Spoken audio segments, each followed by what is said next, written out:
I was in the walkout. I was a junior in high school, and it was April of 1970. I was sitting in my English class.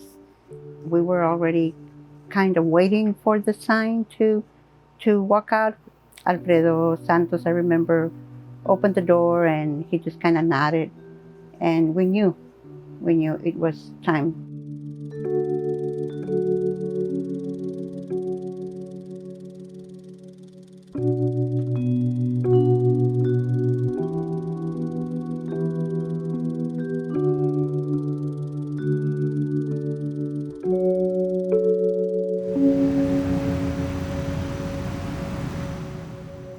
This incident at Robb is not going to be the first time that the public schools have been in the spotlight of controversy. I was 17 years old. You know, it was seat of the pants. We would plan at night. We would review what happened during the day. So we started at the high school at 10 o'clock, and people started getting up, and you could see all the people moving. People got up and joined us. We had put together a list of 14 demands. We wanted more Mexican-American teachers. We wanted more books having to do with Mexican-Americans in the library, things like that. We had no Hispanic teachers.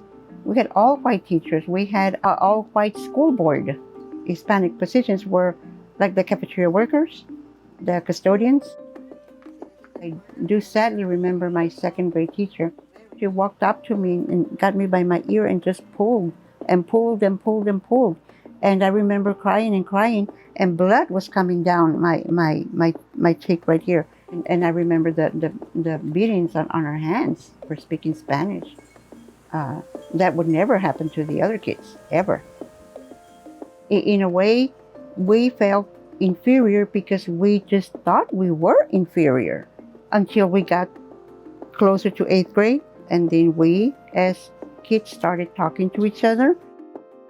The walkout started with high school students, and then we got students out of the junior high school, and then students from the elementary schools. They tried really hard to kind of demoralize us. I remember helicopters flying kind of low because I remember the noise. Their favorite word to use in us, and it sounds really bad, it was dirty Mexicans.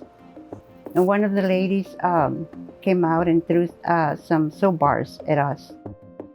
And I remember the guns, that they had guns. At one point, I saw a gun pointed at us, and that was very scary. I think we all were scared.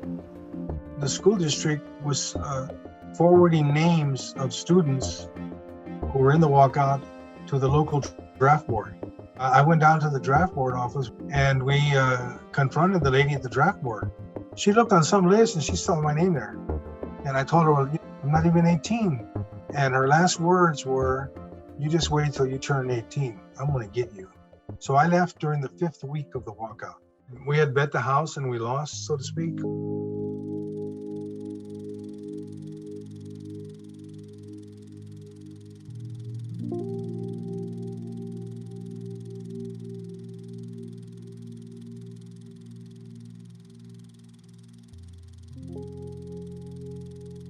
Uvalde was known, we were known for the walkout, and it was one of the biggest in American history.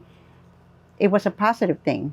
Now I can imagine that people will say around the world and say, oh yeah, that's where the shooting happened. But the fact will remain forever that we were known for the walkout. Some people consider the walkout in Uvalde to be una mancha negra, and something that it's a hurt, and they don't want to bring it up. But it's algo que sí pasó. Just like this massacre on May 24th. Yeah, it's a black mark, but there are people who prefer to have the luddy-duddy version of history, like Dale Evans, like Matthew McConaughey, and non-controversial stories. La vida no es así.